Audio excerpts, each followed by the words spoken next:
are here in New York City at MG Unpacked, recording podcasts with my favorite co-host George. How you doing? Doing good. George Stantchev, Pure 5. And Pure Five is The best extraction company. oh, but Faster, you better, cheaper faster, process. better, cheaper. I love how you say it. George is the star of extraction, but he's moving on from extraction into multimedia stuff. But we're pleased to be joined with some old friends, Manny and Anya from Strain, from Puerto Rico. Yes, we are. Yes. How are you guys enjoying MJ Unpack so far? It's just been great, meeting new people, getting together again with, old folks, people that we already know, and it's great, Yeah. that they're doing this in New York. Let's give the audience a quick introduction to who you guys are, maybe like 30 seconds.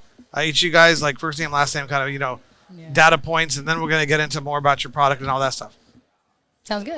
So I'm Anya Belaval from Strain. I manage operations. We're based in Puerto Rico, but we're currently expanded to the U.S. and Canada as well. So yeah, it's been a great ride, and it's great to be here.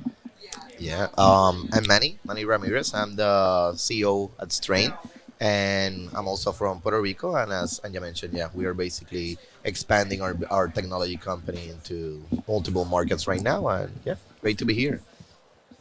So many. What did you get you in the industry? What did you do before that and how you got in this industry? Basically, I used to had a web development company, technology, always been in technology, but also I was like in my early days, I was in the black market, cannabis black market in Puerto Rico. So I think that, once the bill was approved in Puerto Rico, like two of my passions were mixed and now we have this company straight and what better to be in technology, but also working in something that in the early days So now it's you're been bringing sold good. cannabis to the next level with technology. We are, yeah, we are. No, Perfect. definitely. And what year was that bill approved in Puerto Rico? 2017, 2017 medical marijuana. medical marijuana and still medical marijuana. And so when will Puerto Rico be adult use marijuana? I think that next elections maybe. The problem is that we have a very conservative party right now in the government, so I think that we have a great landscape depending on what happens in the next with the next elections.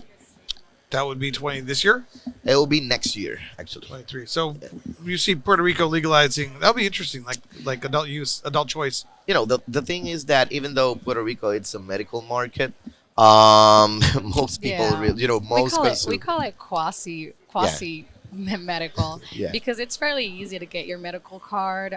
It's pretty accessible, and yeah, it's a very active market. and most consumer even though they have their medical cards, I think I can say Yeah. like the vast majority, maybe a 65% are really using cannabis not as a medical from the medical standpoint, More more recreational. recreational. Yeah. I bet your market is being developed very well now because Puerto Rico got the medical, what it is, like 6 years ago. Yes. Yeah. So yeah, it's probably now you have everything that you need and in it the was market to it- switch to recreational. And it was a great scenario because Puerto Rico has a long history of manufacturing and pharmaceuticals. So a lot of the people who just transferred to the cannabis industry were from the pharmaceutical industry. So it was pretty, straightforward, and all of the good practices from the pharmaceutical industry was applied. And Puerto Rico has many brands. We have vertical businesses. It's a very developed market, and we have about 300 dispensaries at this point Wow. in such Yeah. a small island. How many? And George, you're talking about good question about the development. 300 dispensaries. You started manufacturing licenses, cultivation licenses, and let's just talk a little about Puerto Rico a little bit more before Yeah. we get into strain, because we don't have a lot of guests from Puerto Rico. No, And this is definitely. supposed to be an educational program, Of course. so people should learn about Puerto Rico. Of course. So independent licensing, vertical licensing. How does it work over there? How many? So basically, the landscape right now it's we have 130,000 patients, registered patients, active. We have close to 300 dispensaries, 170 cultivators and between cultivators and manufacturers. And manufacturing cultivation is united.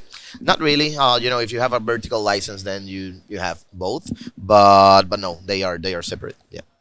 Interesting. I wonder if they're using Pure 5 machines. Pure 5 machine. Not Yeah. sure, but I can certainly help Yeah. you get into the market. Yeah. Yeah, no, he has some really good We had quite machines. interest from Puerto Rico, so I'm not sure if anything in the laws changed, but we absolutely Yeah, are interested to Okay, get so we know a marketing. little bit about Puerto Rico. It's a pretty good market. Obviously, that's going to go adult use one day. it will. Is it a cap licensing? Are there Right now, Yes. yes. In terms of patients or the businesses. number of dispensary No, licenses? yeah. Yeah, now we have a cap, and basically the cap is like those 300. The licenses are closed right now because like I can tell like any other market out there, not even US, like also Canada. There's a lot of way too many dispensaries or retailers than consumers. So that was affecting very much to the actual dispensaries that we have. So yeah, the government just put a cap on them. So no more No dispensaries can be licenses open. will Yeah, be granted. That's Yeah, no more. interesting. at least. That's interesting. In our free market economic approach at MITA, we like to say that it's not the government's business to determine how many people should be in business. But Yeah. I also think that I totally agree with that. But the problem is that when you have such a control environment as well on medical markets, also we tell the government like, okay, but what are you doing to expand the medical cannabis market in terms of adding more patients?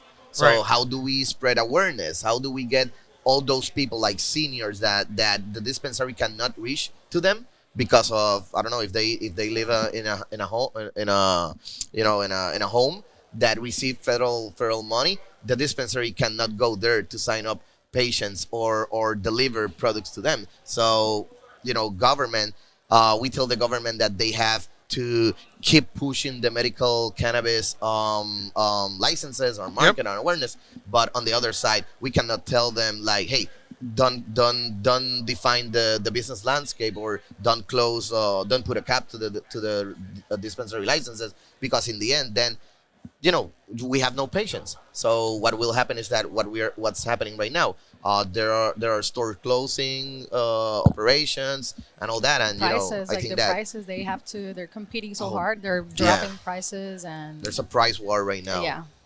Yeah, and then, that gets into really interesting economics. It's we've been wrestling that with for a while as to how a industry and a marketplace should be structured, and a lot of people, would say that there's no such thing as a glut or supply problem or a price war problem because ultimately industry should be structured around the best interests of the patients and consumers, Hmm. and as long as it's tested, as long as it's safe, then who cares what it costs because that's the patient and the consumer's perspective. Yeah, and it relates a lot, and we talk about this at Strain, and we are very focused right now on customer service, customer retention. So you can, it doesn't matter the pricing. For example, cookies, are they the cheapest out there? They are not. They have brand. So Right. they already find their secret sauce, and it's the same for everyone. So whether it's customer service when you go into the store and they know your name, they know what you like. That's what really means to that's something that really it's important to the customer. Of course, not everyone. There are different customer profile. There's the customer that goes every day into this cannabis marketplaces to find just the lowest deal, right? But there are other customers that they want something else. And the point is, if they're going to compete, they're better off competing with a partner like Strain Of because course, Strain definitely. helps give them an advantage over the competition. Definitely, Yeah, yeah, So yes. definitely. tell us about Strain. Strain, we are a technology company, specifically for retailers, for dispensaries. Basically, what we do is we develop branded mobile apps and an all-in-one platform. And our main scope is basically centralize the dispensary operation in terms of e-commerce, marketing, and customer retention. By doing that, basically we eliminate all the tools that the dispensary is using at the moment, so they can manage everything from a single dashboard, which is Strain. And by doing that, we basically lower up to 70% of the dispensary cost, which is something very, very helpful these days because of all the things that we already talk about. And yeah, and basically that's what we do. So any dispensaries hearing this, just reach out to us. Something very important. We know that the industry is it's over. It's going through rough times right now, and we are positioning ourselves as that helping hand, helping any retailer, one location to two location, small retailers, so they can receive free e-commerce, right? So they don't have to pay that's close to $4,000 a year. So we are helping them. Of course, we are doing this because we want to help them. We are partnering with a lot of POS in this in with this strategy, and so they can have at least one tech company helping them because nowadays it's all technology companies like knocking on their doors just more money, more money. And I think that's because they owe a lot to investors. We don't owe anything to investors. We are our own investors. So yeah, we are doing that for the community and the cannabis industry. So at least they can have someone to help them. No, and Savings. I'm Yep. sorry. Yeah, go ahead. No, I was just gonna add that Puerto Rico was a great scenario, like to test our product because initially we just launched the white label mobile app. That's what that's like our flagship product. But once we started working with the dispensaries in Puerto Rico, we started seeing that they were just all over the place, using so many different tech companies to do marketing and to do e-commerce, and nothing was integrated. And we were like, hey, I think that we have something here. We have the tech team, we have the skills, and we just started developing all of these other products that they use. And now we're just a one-stop shop. Like Manny was saying, we're helping lowering costs, we're helping centralizing teams. So it's been great. And now you're working outside of Puerto Rico and into the United States. Yes. Yeah. I can't, I'm just sitting here, I'm humming in my head, everything's good in America. You can't help but, West Yeah. Side Story, Puerto Rico. Sorry. It's just- Definitely. No. and Yeah. you're saying America, though, but you got a pretty good market share in Puerto Rico, and now you Yeah. guys are in the United States, Canada. Yeah, we work with about 85% of the market in Puerto Rico. That's a and lot. Yeah, they're definitely market leaders there. And like you said, people in Puerto Rico, they really trust us, they love us, and we host events on the island to build community. So it's been great. And then for the past year, I think year and a half, we've been expanding to the U.S. year and a We're half. in about 15 states, and then about 15 6 months. states. Yeah, and Wow. about 6 months ago, we started expanding to Canada as well. So you go ahead. mentioned that you do this software for the dispensaries and also you do apps for the consumers. Well, yeah, So it's how do you connect all these things? So you can order from home and you're coming to Starbucks, you Base- just scan your code and it's ready for you, or Exactly. how does that's how work? it works. Pretty Exactly. much basically like that. And this gives the dispensary another layer, something different, so they can connect with their consumers. Nowadays, as I was talking, like customer retention is super important. So how many times do you see your phone per day?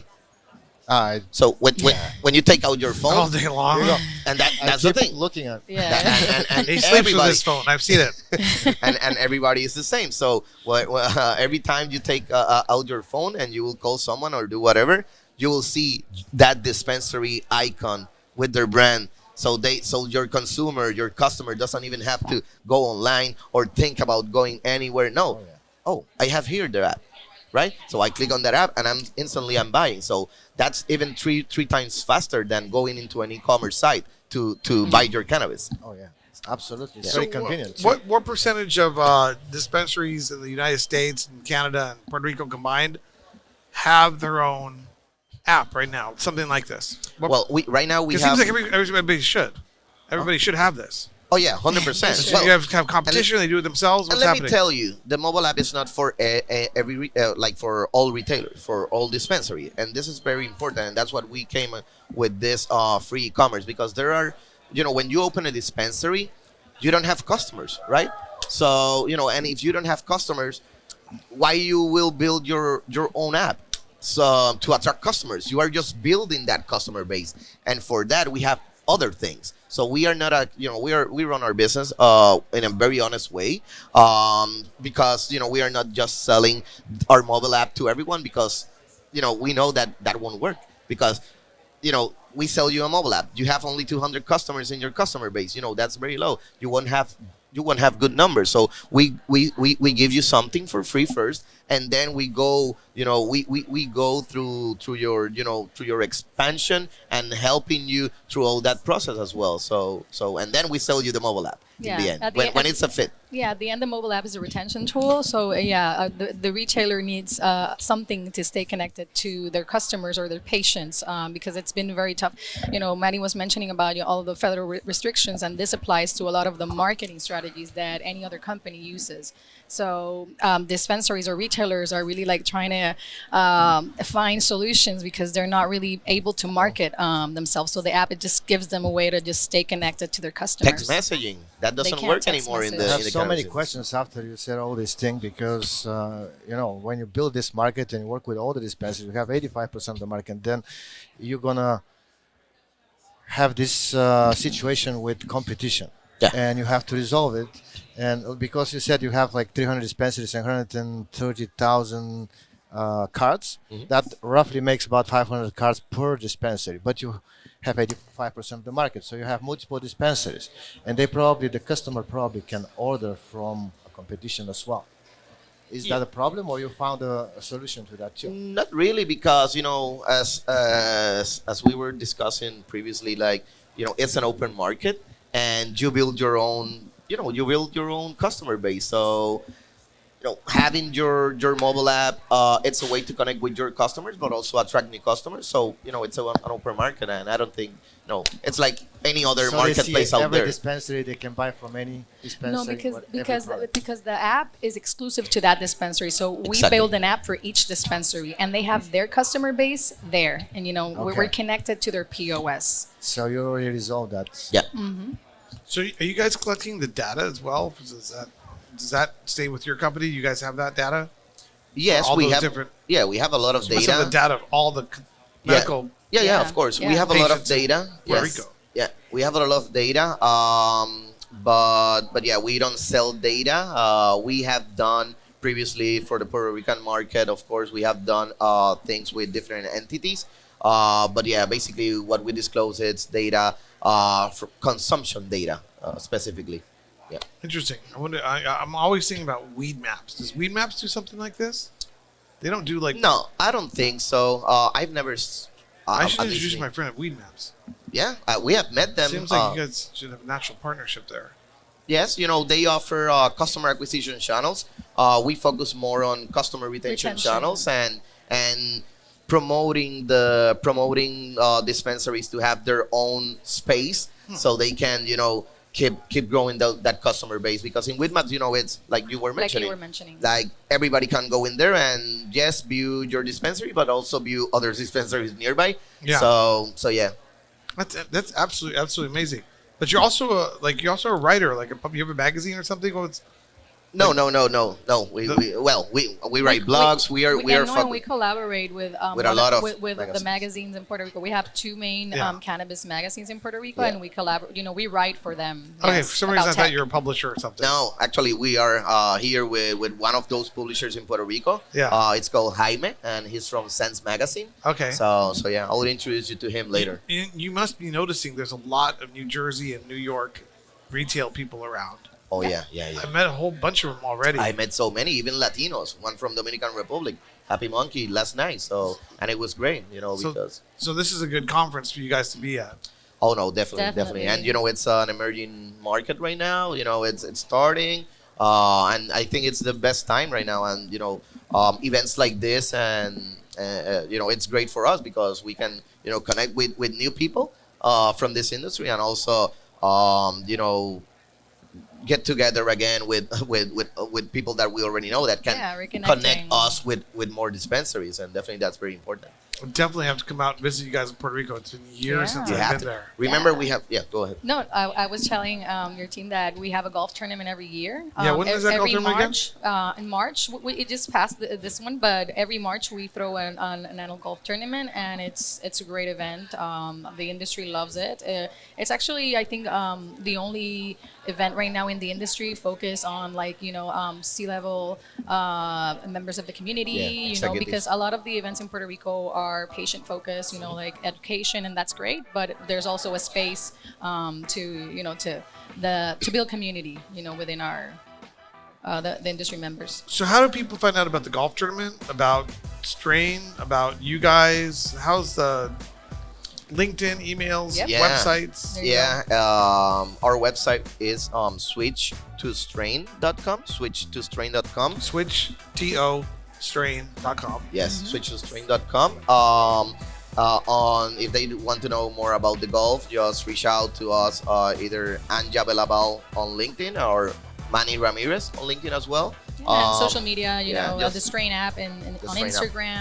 Instagram, the Strain app as well, and LinkedIn. We always share our events, and yeah, definitely, you guys have to join us next year. Yeah, no, definitely. Very cool. We're looking at doing a MITA USA golf series, but We it's can, just we can help on that. Yeah, we already know. We have a lot of experience on that, so count on that. Yeah, and we'll Just- help building that. yeah, but you only have so much time in the day, and there's only so much you can do. And I don't know, Yeah. but yeah, we'll definitely work. Put it this way: we already have like a golf event template that we can Yes. go through. So Well, we do two big golf but tournaments, they do. Yeah, they, I know, I I've know. seen it, but I've we seen could, it. We work can bring together. And our it's people, also a definitely. give back initiative. It's such our golf tournament is as well. So that's Yeah. great, and it's an I- important part of. I hate golf. I'm just saying. I don't I play love golf. the I event. love The golf soccer tournaments. tournament. Why don't we do a soccer tournament? we know someone that there's someone on our team that can definitely help us on The that. Cannabis. Oh, so our producer's saying You we're, like golf? we're out of time of that. I bring He- a lot of. he likes golf to- with me when I play golf. I don't get it. If I'm gonna go and You don't walk have- in the park, it's gonna Everybody be outside. just has so much fun. It's just Oh, to yeah. Absolutely. to build community. And they all want to drink. I don't know. Anyways, but so thank you for being here. No, thank you for having and we us. look forward to having you on another Meet Unshackled sometime next year. Yeah. We'll be cruising around the different conferences. I know you guys will. And thank you, George, for Yeah. as always. Yeah, thank you. Appreciate Thank being you. here. Thank you. Yeah, it's Nice a pleasure, meeting you. George. Thank you. Love your hat.